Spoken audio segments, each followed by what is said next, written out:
And while we're waiting, I just have a quick poll to ask you guys so we get an idea of who's in the room. So we just want to know, are you a new designer, a seasoned designer, or thinking about becoming a designer or launching an apparel line?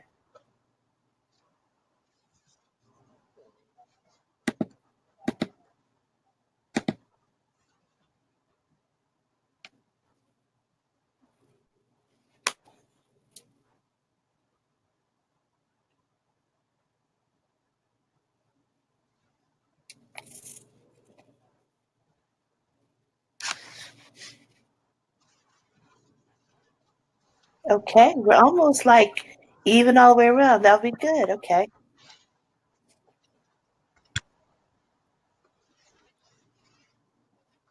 We'll leave this up a few more seconds.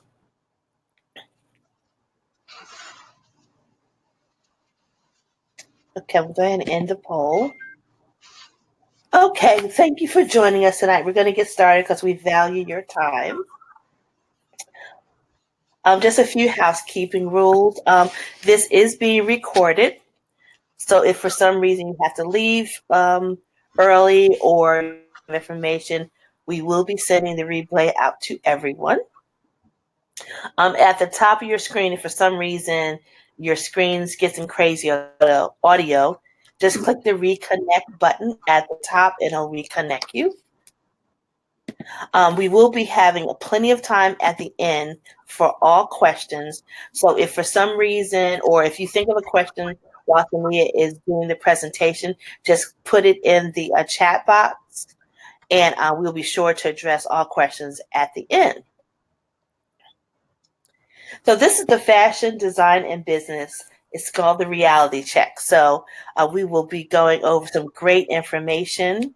And let me just give you a little background of our speaker and our instructor.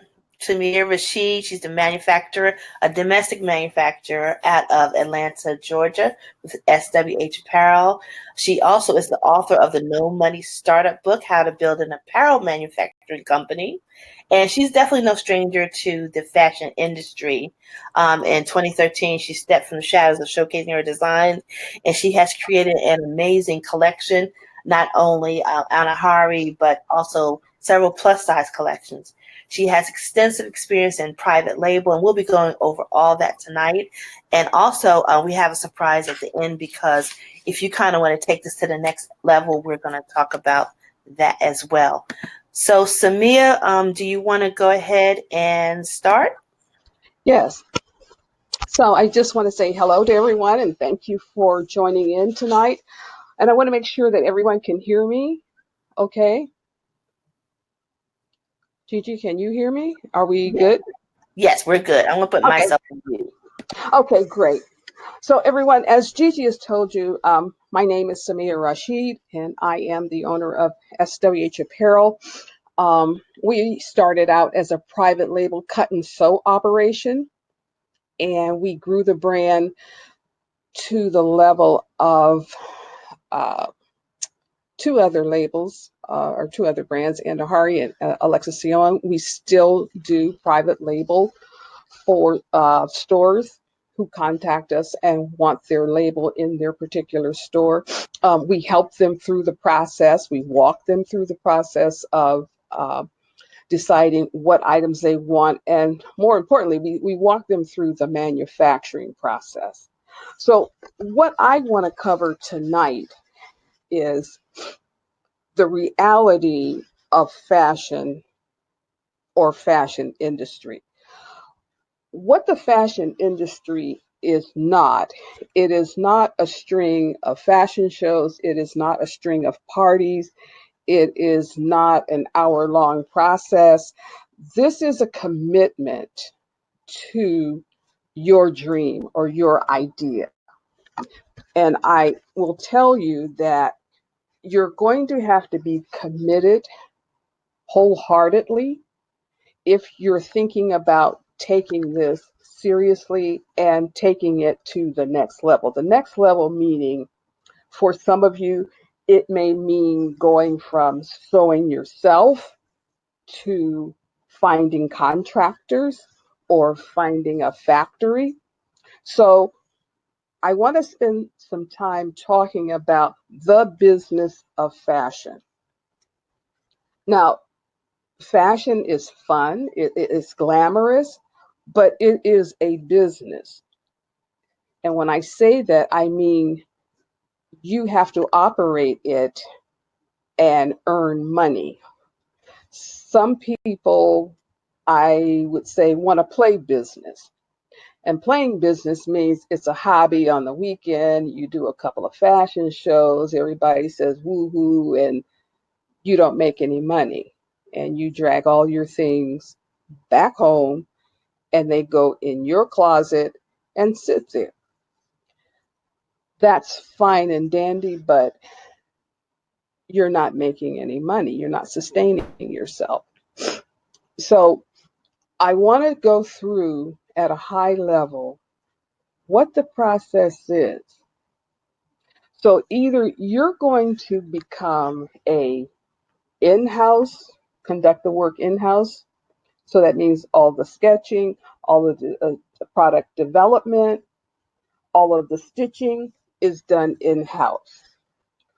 Or you do all of the product development and then hand it off to a manufacturer.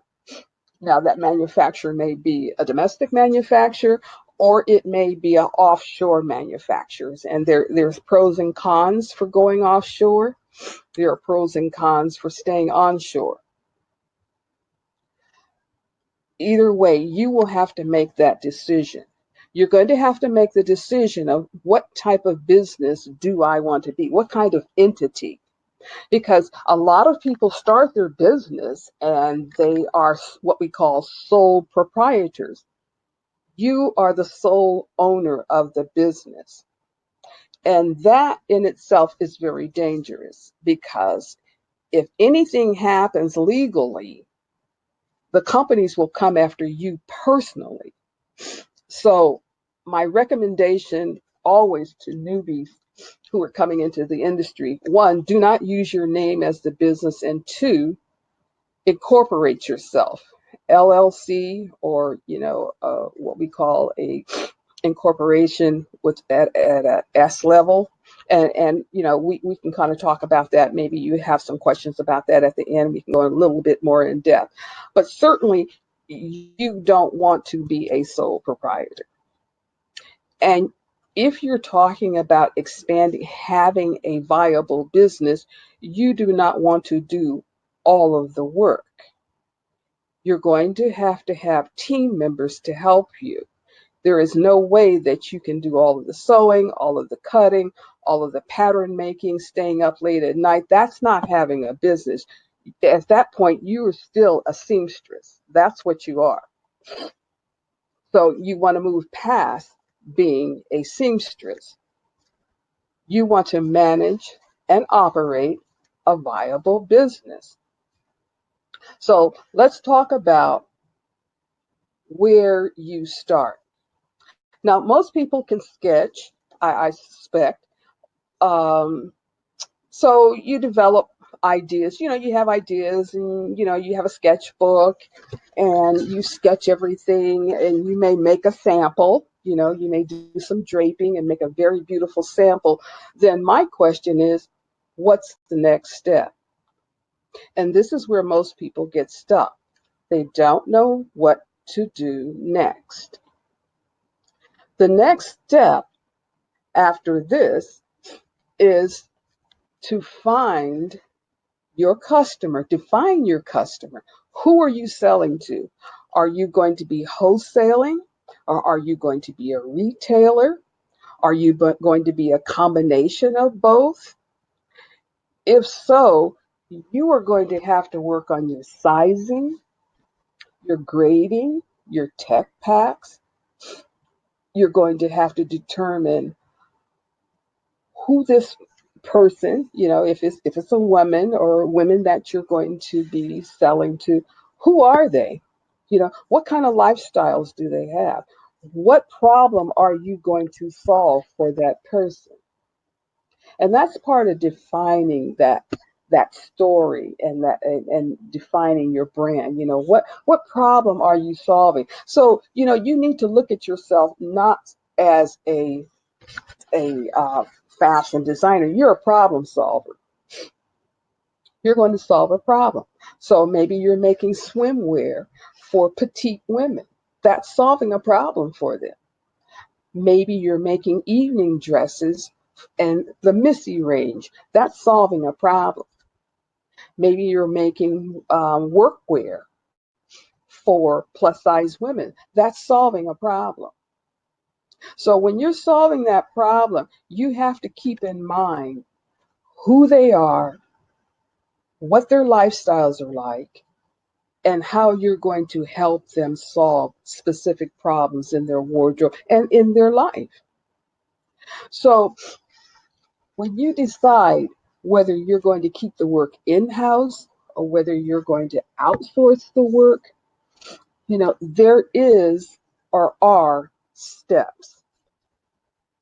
So I'm going to take you through the steps of what we call the product life cycle. Now, the product life cycle is going from design, going from our sketch into pattern making. And most of you, I suspect, have made patterns or know how to make patterns. If you don't, then at this point, you're going to have to find a pattern maker to come on your team to work with you. And they're going to be a contractor. I'm not saying going out hiring a person full time to come into the company, but finding a person who is competent to come on your team and to help you through this process. So if you have the skill set, you're going to save yourself a lot of money and a lot of time. If you don't have the skill set, then prepare yourself for an 18-month process. And I say 18 months because when you're developing the product, you're going to have to test it. So just because you make the pattern doesn't mean it's going to always work. And you need to have a fit model on your team or someone that may be the body type of the person or your avatar that you're working towards. That person needs to wear the garment. You need to drape it on that person or try the pattern, your first sample in muslin on that model so you can get feedback. Now, after you go through that process, then you determine what are going to be my sizes. Am I going to go from small to extra large? Am I going to only do medium to 2X? So you're going to have to determine what those sizes are and then what your grading rules are. Are you going to always add a half an inch at the bust? Are you going to add an inch at the waist? Those are things you need to take into consideration. When you do grade your patterns, you have to always go back and get a fit model. And I keep stressing this because one of the problems in the industry is fit. Clothes just don't fit right, and they don't fit right because people simply take a sample garment in muslin and say, okay, that works. It's a size 8. Let's just grade it up. That doesn't work because there are nuances in our bodies. Some of us have wider hips. Some of us have wide hips and small waists. Some of us have large. We're boxy. We're pear-shaped. So that needs to be taken into consideration when you're designing and going into product development as well. Can we go on to the next slide, please? So I hinted at sample making, and sample making is the very next step. So either you make the sample or your pattern maker is going to make the sample. But along the way, you and your pattern maker are going to have to work hand in hand. You can't just, some people do hand it off. You can't just hand it off and say, you do it and get back to me, because you need to check the work. Now, she's going to make the pattern. She's going to make the sample. You need to tell her, well, I've got a tolerance level of 1/4 of an inch. So I want all of my seams to be finished with a serge. Uh, all of my seams need to be a half an inch. When they're finished off, I want them serged. I want a safety lock. I want to use a French seam. Those particular items need to be documented in your book, in your pattern development book or your product development book. How to finish the garment. What kind of hem do you want? Is this going to be a rolled hem? Is this going to be a 1 inch hem with a blind hem stitch? That needs to be stated. How are you going to finish the neck? You need to explain that to her. She does not have a crystal ball to read your mind. You have to go back and say, these are the specifics of how I want this garment finished and what I want it to look like. Next slide, please.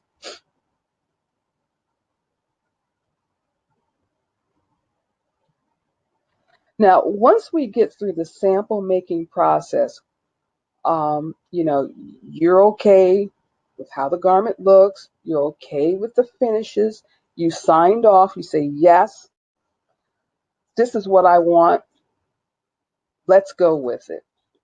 So at that point that we sign off internally in our shop, we sign off on the pattern and we sign off on approval of the sample garment. So now we're ready to grade it.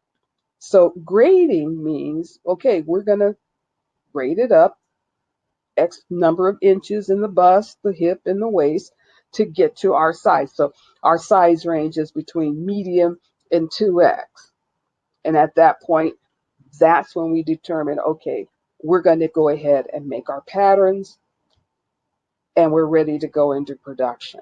Now typically we cut and sample on bodies to make sure that the pattern is correct and that the garment is correct. If the garment is correct at the particular sizes, we sign off on all garments and we sign off on the pattern. So now we're ready for the production. When we say production ready, that means that pattern, when it is cut, when the factory takes it or your in-house team takes it, there are no flaws. There are no uneven hems. There are no uneven seams. That means the seamstress or the contract sewers are ready to sew and they don't want to stop. If there's a problem in production, they will simply stop and throw your things down and they will not sew. They'll say something is wrong. We're not, and they're not going to try to fix it. It's not their job to fix it. Their job is simply to sew. So it's up to you to fix the problem. So you're going to have to take it back, go back to the drawing board and figure out what's wrong with the pattern, fix it, and then start over again. So this is why testing and sampling, it takes a lot of, that's where you're going to spend a lot of your time before you get to this production pattern. Because by the time you get here, this is pre-production. You're pretty much ready to pull the trigger and go all the way and say, okay, I'm going to source all my fabric. I'm ready to go. Let's go into production. I need 100 pieces across the sizes. There are no glitches and everything is good. Next slide, please. So I kind of took you in a little bit of a twist. We went from production to grading. Grading should have been, this slide, I'm sorry, should have been before the production pattern. But this is what grading would look like in the CAD system. So either you're going to grade them by hand, which is a little tedious, or you're going to grade them using Optitex or Gerber or whatever system is available to you. Next slide, please. Now, marker making. The marker is what is sent from the CAD system over to the cutting table. So we have to take the time to maximize the usage of the fabric. And that all happens internally with within the system. Now, back in the day, we used to do all of this manually. So we had to figure out how to lay the patterns out to get the best usage of the fabric so that we're not wasting fabric. So if your pattern maker has Optitex or Tukatech, or if she's using, Gerber or Electra, one of the design and cutting solutions, this is what your marker is going to look like. This is what's going to be laid on the table for the cutter to cut.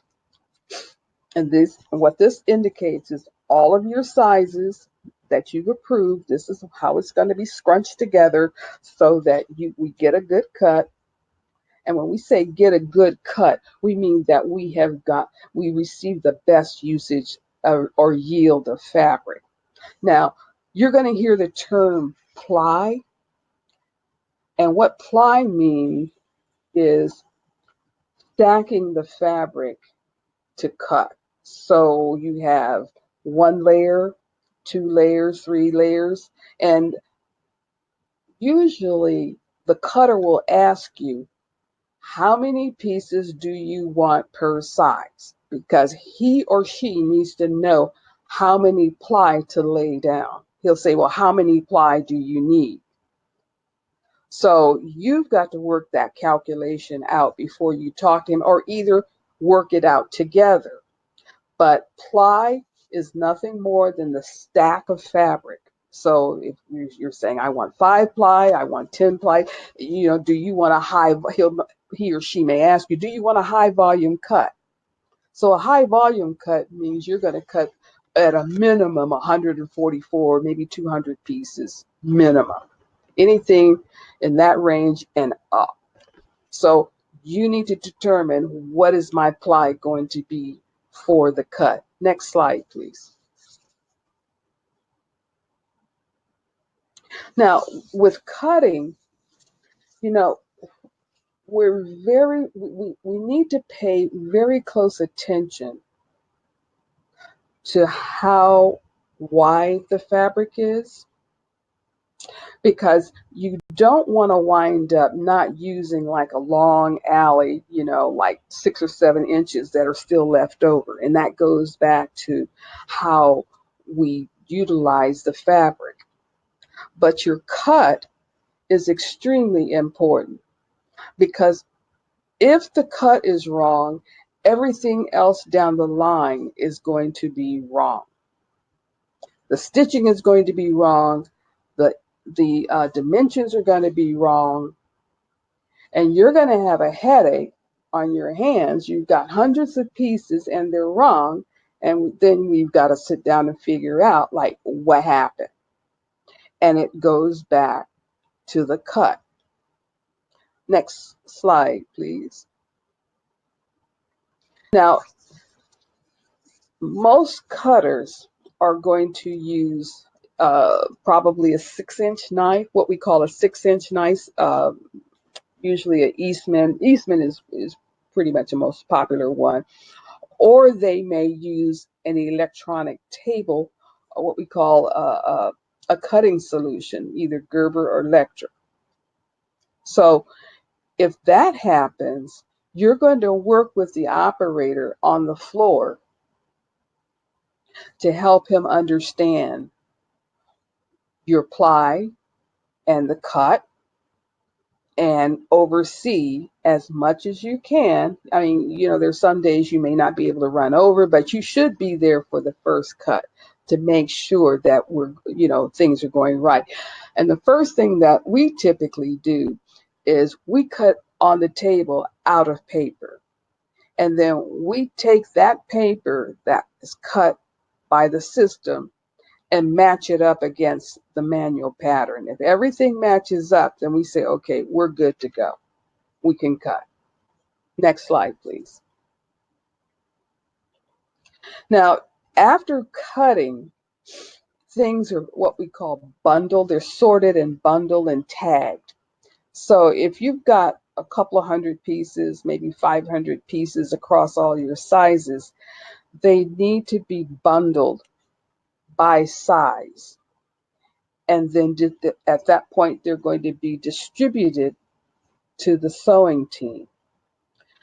This is also a crucial area because if the bundle is wrong, the pieces get mixed up, you're going to have a sleeve that goes to a size small on a size large dress. And that within itself, as you know, is going to be a serious problem. So the sorting and bundling part of this has to be perfect. And you need a conscientious person that is in that department that you can trust. And if you're outsourcing this to a factory, it's up to them to make sure that they have a quality control in this particular spot to make sure that the bundling and sorting is correct. Next slide, please. So after we're sorted, everything is sorted and bundled, it's taken out to the sewing area. So the sewers, we divide the work into pieces. And we always do all of the small pieces first. You always do all your small components, and then we do what we call the joining. So all the small components are sewn together, and then they're joined to the larger piece, and then it's finished off at the end of the line. Now, at this point, factories have people, what we call technical supervisors, that walk the floor. And they walk the floor checking the stitching. They're looking for errors in the stitching, whether there are missed stitches. They're checking to ensure that the right pieces or the right size of pieces are going with the correct part of the garment. So like I say, you don't want a size small sleeve winding up down the line on a size 2X dress. So it's up to the technical supervisor, who is really your best friend. You have to really be nice to that person forever because they are your eyes and ears on that floor. Next slide, please.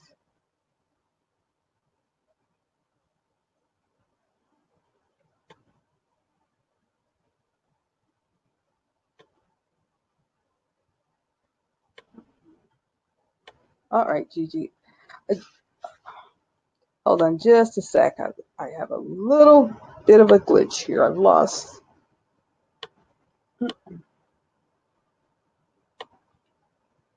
Okay, I've lost sight of the screen. Okay, the one that's up is pressing and finishing. Okay, I'm not seeing that one, quite honestly. Let me see. Have you seen anything? No, I see a series of squares that say side, fade, flip. Oh, okay. Yeah. Do you have a reconnect button on your end? Pardon? Do you have a reconnect button? Because it's going to shipment now. It must be.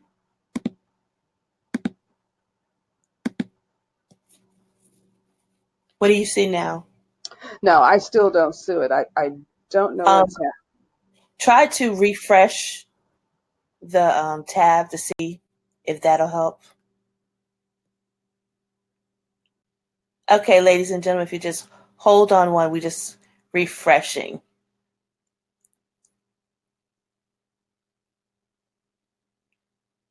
Sami, are you back in?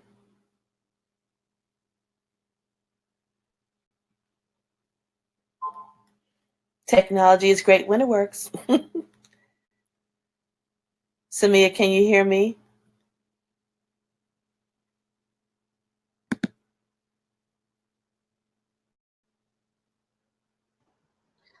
Can you hear me now? Yes. Okay, I'm back. I can see the screen. It says inspection. Is that the one you want? No, can we go back? Okay, now we can go. Okay, that's fine. We can go to inspection then. Okay. Okay, so inspection is what we call QC, quality control, which is another critical area. So in QC, there's a checklist that we keep internally for particular garments, whether we're looking for mismatched buttons, The space between the buttons are checked. The hems are checked. The seams are checked to make sure they're within the tolerance level. Um, all finishing is checked. Strings are cut off. Make sure extra strings are clipped, and look at the overall garment and the aesthetic of the garment and make sure that there are no smudges, no oil from the machine, no dark spots. If anything happens, those garments need to be pulled out at that point. They don't go on in the process. Next slide, please. So after strings are clipped, we check for dirty spots. We check to make sure the right arm or sleeve is with the right, garment. Pressing and finishing. So with pressing and finishing, we want to make sure that the garment is neat. Because just because, it comes off the line and it looks good, I mean, it's the appearance of how you're going to ship it to the client. So pressing and finishing is another critical area, and this should have a QC checklist as well. Okay, next slide, please. So packing. Now, factories will, if you're outsourcing, factories will ask you, what type of packaging do you want? If you're going to do this in-house, you have to determine what your packaging is and source your packaging. Are you going to use plastic packaging individually?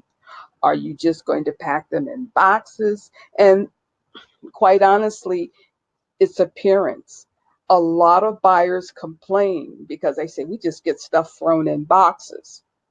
So it's up to you in your business to determine how you're going to package your garments. Next slide. Now, shipping is critical.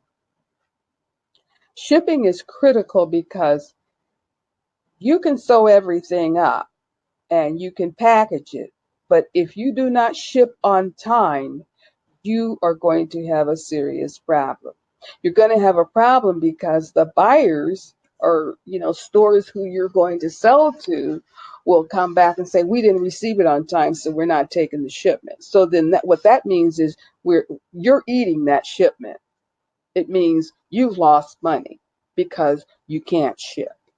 You didn't ship according to the guidelines that are set out or that are agreed upon between you and the buyer. So our shipping terms are, as soon as it comes out of QC, someone's on the phone saying we are prepping to ship. I said, okay. And we will be shipping X number of boxes, and we will be shipping FedEx, or we'll be shipping UPS, and we will have a tracking number for you as soon as it's ready to ship. Now, you have to agree with the customer how you're going to ship.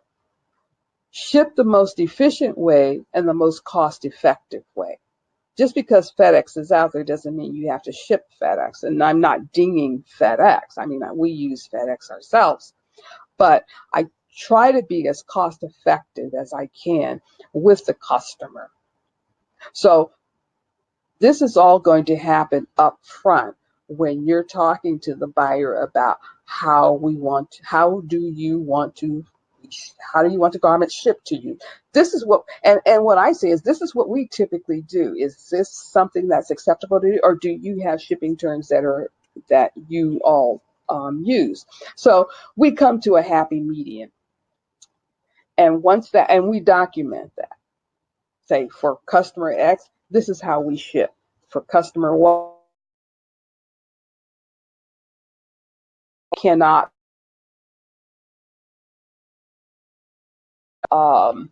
pants and tops. All tops have to be in one box. One style of tops have to be in one box. Doesn't matter about the color, it's the style. But we have to document it on the outside of the box so that when it reaches their DC, they don't have to bust the box open. All they do is scan and it goes through. So those are items that you're going to have. Those are up for conversations that you need to have before you get to the point of shipping. Next, next slide, please.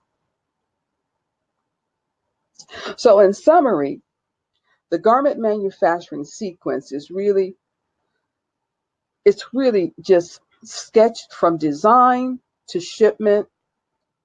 You're going to have to make sure that when you're sketching and designing, you keep in mind who you are designing for.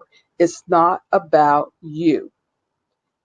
This is about the customer who is going to buy from you, who is going to give you revenue for your product. You have to decide whether you're going to do the patterns, make the patterns, or you're going to outsource the patterns. Your sample making. Who's going to do that?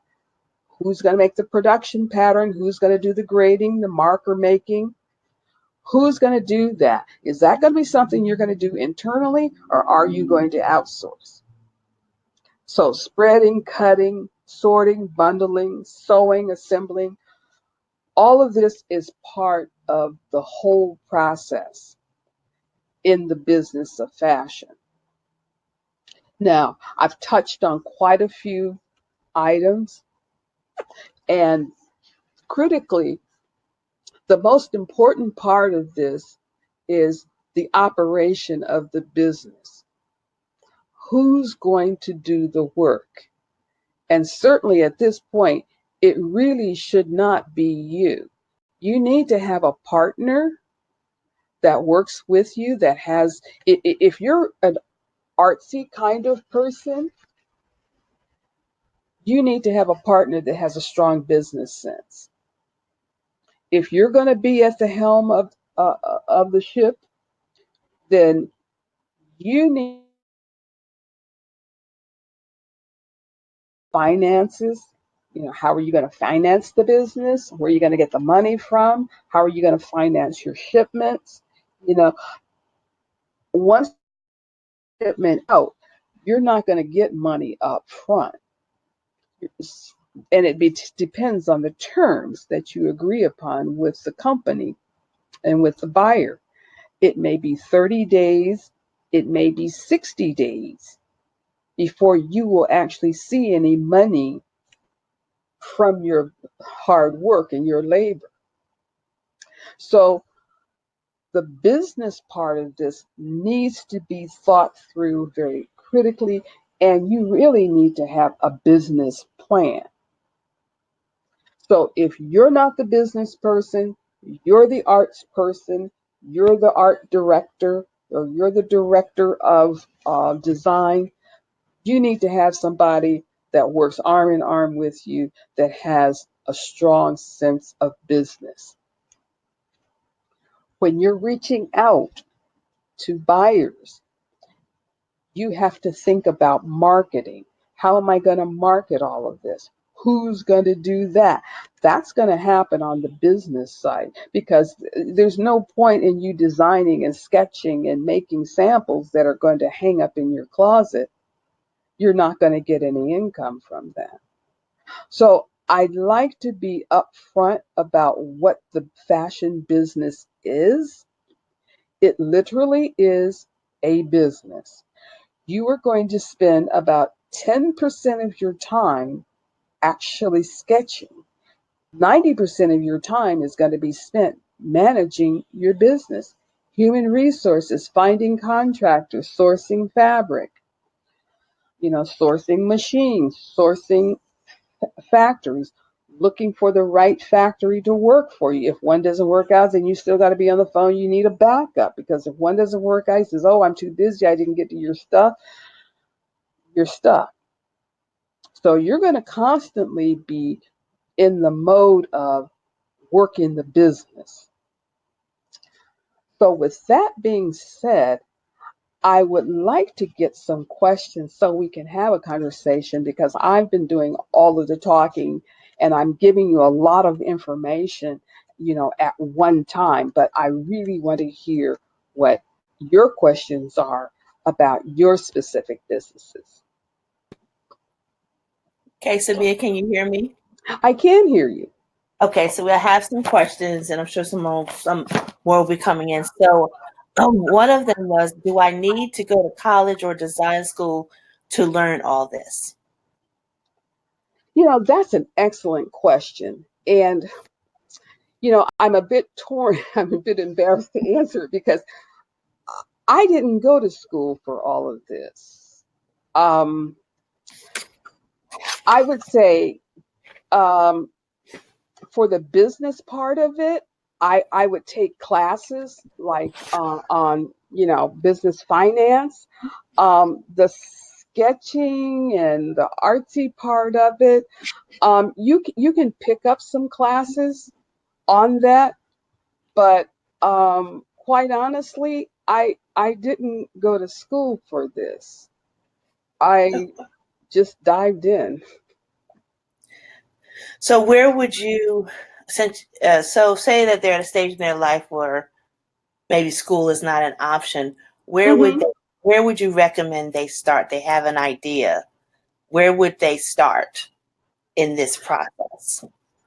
Well, where they would start in this process, if you don't have the time to go to school, or you know, where you start is finding finding excellent contractors to work with you, finding people to build a team around you, because you don't have to know everything. You hire people to know these things. So you where I usually start, or where I did start, is I started at my local fabric store asking, do you know people that sew? And I was very specific, that have industrial machines, because you don't want to get a home sewer.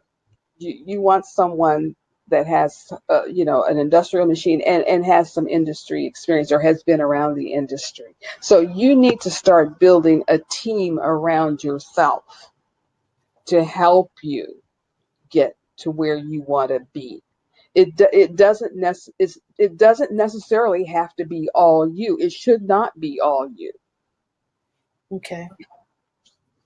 Oh, so I guess that kind of feeds into the next question is, says, I can't draw, but Hmm. have great ideas for design. What should I do? What I do is I call the colleges and ask for students to help. You hire an intern to help you. I'm not the world's greatest sketcher. I do sketch. I do, if I get an idea, I got to jot it down. But if you've got the idea, call the colleges and ask for an intern. You pay them $10, $12, maybe 5 hours a week to to sketch your designs for you. Okay, that's a good idea. And another question is, where do I find contractors? I know you said you went to the store, the fabric store, but is there anywhere else? Well, quite honestly, we're a closed society. We know each other, we know of each other, and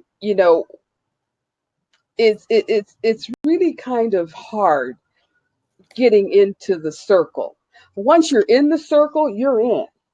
Okay. But it's that initial, where do I find that first contractor? And you're going to go through several people. It's not going to be the first hit. Don't think the first one you call is it. He or she is not. So I start at the fabric stores. I ask, can I hang up a poster? Looking for contractors. I run ads in local newspapers, but I'm very specific about what I say, because I need contract sewers that have X years of experience in women's wear, lingerie, active wear, swimwear, whatever it is. You have to be very specific, because you will get a lot of people calling you. And then it's up to you to start weeding through them. But if you're in a city, I mean, if you're not in New York City or not in LA, it may be a challenge. So start at your local fabric stores and then ask them if you can put up, handwritten signs. Maybe you might want to start at some of the design colleges, looking for people that sew real well. But I typically run ads in local newspapers, and I'm very specific. And then I reach out through the fabric stores. Okay. One question I do have as a caveat to that, Hmm. on because of it is ideas, etc. Do you have the contractor sign a non-disclosure before they start working with you or before you speak to them about your project? Yeah, I do.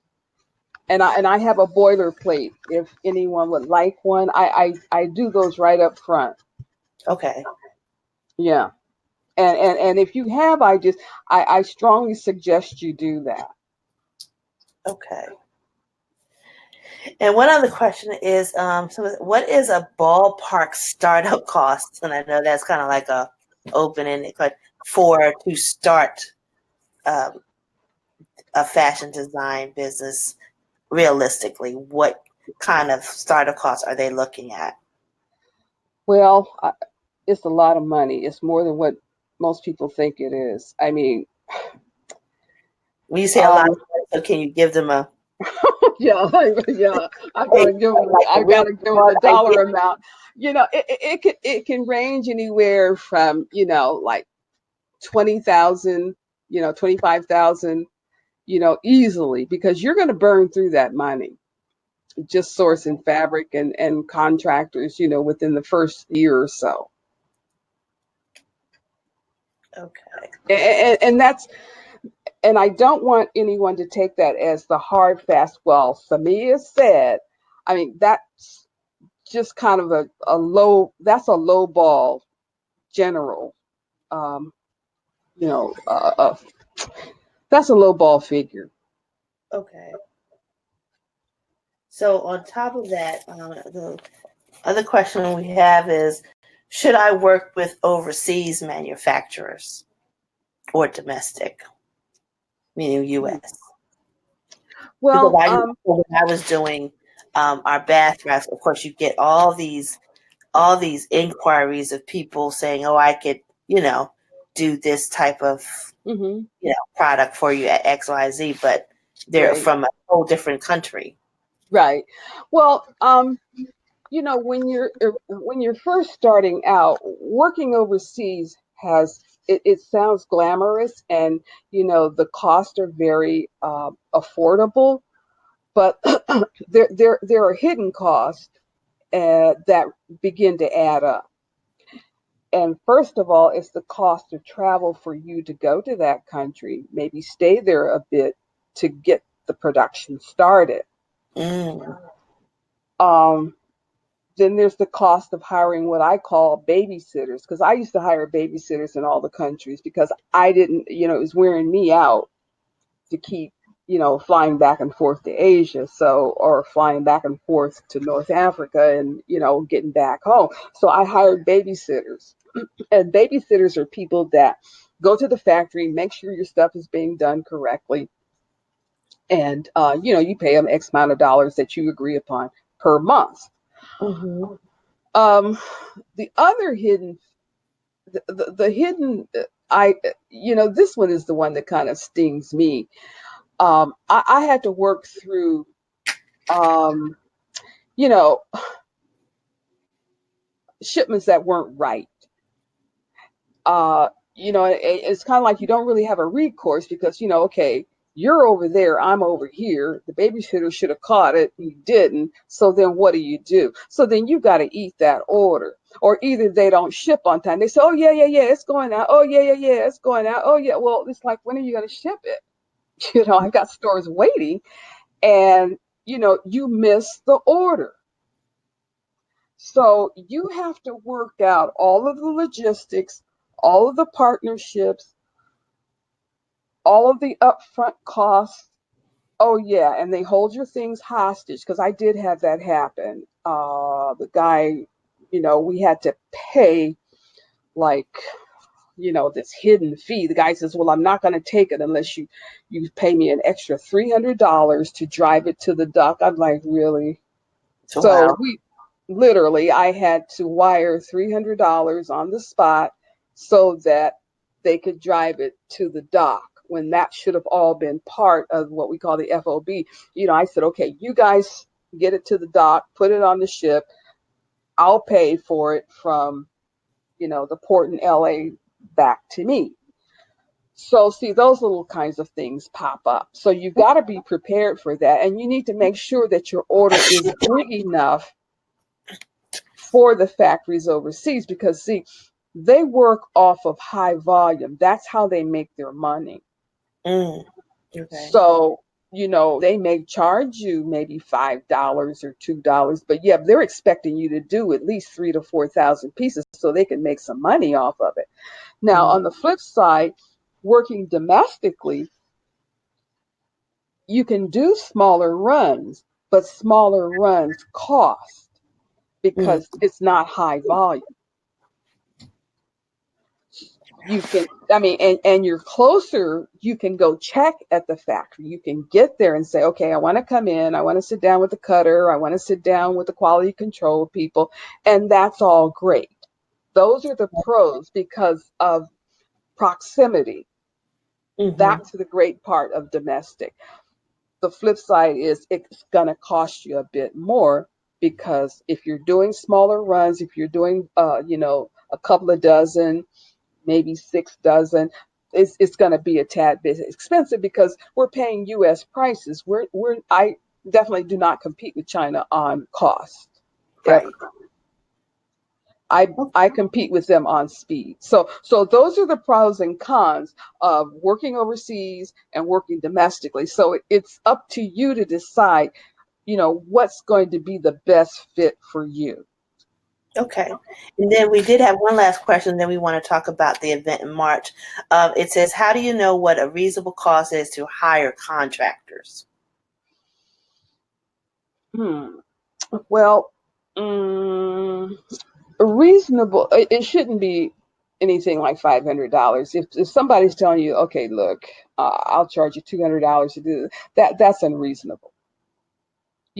25, $30 an hour is it's okay. And it depends on the city. It depends on where they are too. I mean, because if you're sourcing contractors in New York, they're going to be a bit more expensive. But reasonable. Um, you know, 15 to $30 an hour should be reasonable. Okay. Anything above that, then it's like, I need to walk away. Okay. So, so far that's all our questions. Can you talk about what you're doing in March? Yes. And I have my. So what we're going to do in March is we're going to take this presentation and really do a deep dive, where I start really pulling back the curtain and exposing spreadsheets that I've developed and tips and tricks of working overseas. I mean, I go into more detail about questions for contractors, specific questions that you should be asking, specific questions that you should be asking factories, how to negotiate with the factories, how to negotiate with them to get samples done, um, particular verbiage that you need to use, how to cost your garments, and then how to set your business up. And when I say set your business up, I'm talking about the entity of the business.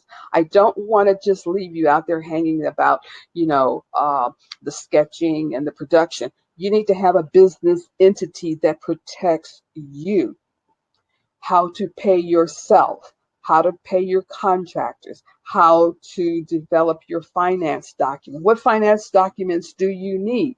You know, um, you need things like my favorite, the cost, and I'm not thinking of the correct term. I can see it in my head. Oh, so when we lose money, which you will lose, and when we make money, you will make, all of that needs to be documented with an accountant And you do need an accountant and an attorney on your team, because if you get into trouble tax wise, and it's not trouble, but you may get sidetracked. You need to understand what to do, and you need to understand what those documents are. So those are the deep dive documents that I'm going to go into. I'm going to talk about how to talk to buyers, how to get your clothes into stores and how to retain that relationship, because you can get them in one time, but you need to know how to check their credit, because just because it's a high-end store doesn't mean they pay. They do not pay.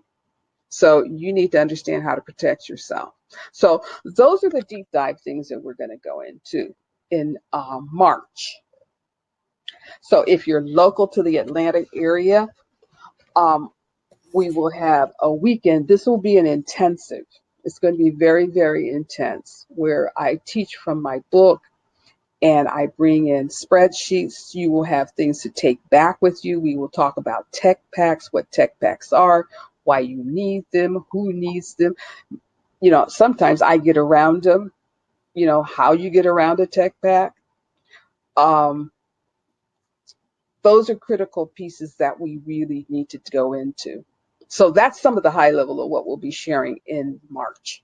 Okay. And the 2-day event is 175 for both days? Yes, it includes both days and it includes lunch. But like I say, this is going to be very intensive. These are what I'm talking about, and what I'll be teaching are the things that are not taught in school Okay. about the fashion business of fashion and the operations of a fashion business. Okay. And we do have a payment plan which is split between two payments. So if you can't afford that 175 right now, you can do the deposit. I believe it's 8160 in two payments, if I remember correctly. If you click the button where it says on your screen, register here to find more information about it, you can do that. We will also send you a link to the page that has more detailed information about what will be discussed as well. So if you can make it to Atlanta, it is a limited amount of registrants she will be taking because of the hands-on teaching. So, right? Right. Okay. Yeah. And if the next thing is if you cannot make it to, and this will take place on March 6th and 7th, cannot make it to the event, you want to talk a little bit about the book and we'll kind of wrap up? Sure. So I've always been asked, how did I get started in the industry? And, quite honestly, we didn't have a loan. I literally had no money. I started the business in a recession, one of the worst recessions the country had been in, and, no money. And what I talk about in the book are tips and tricks, things that we used to start our business, maintain our business, and grow our business. So it's very succinct and it's very, I would say, lively from my perspective. But I go into particulars of how to do this on a shoestring or with very limited shoestring. Okay. And that is available, ladies and gentlemen, via digital download. So that means immediately, if you go ahead, click the purchase here and purchase the book, it will be delivered to you. It's in PDF. So you can pull it up on your phone or your tablet immediately. It's available. And if you register for the event in March, you get the book free Right. as well. Okay. Right. We will make sure we'll send you both links in the follow-up email. Let me just double check, see if we have any more questions. I think we don't. Any closing remarks, Samia? Well, I would say this is a very tough business. It's a very cutthroat business. It's more expensive than what people think it is, but it is very much doable. I'm a living testament that it can be done. And I would say at this point, register for the intensive, buy the book, ask more questions, mull over. If it's something that I didn't cover that you want to know more about, certainly reach out. But I would say at this point, think about where you want to be, and then let's work on how to get you there. Okay, awesome. Well, I want to thank everyone for attending tonight, and we want to wish everyone a happy holiday season. If someone wants to get you something that you would really love for the holidays as a gift, you can tell them they can get you the book, or either get you registration for the upcoming event in March. It would definitely be a wonderful gift. We will be sending a replay out of this in 24 hours, and it will have all the links to the book as well as the March event. And wishing you guys a happy holiday season and a prosperous 2020. Have a good night.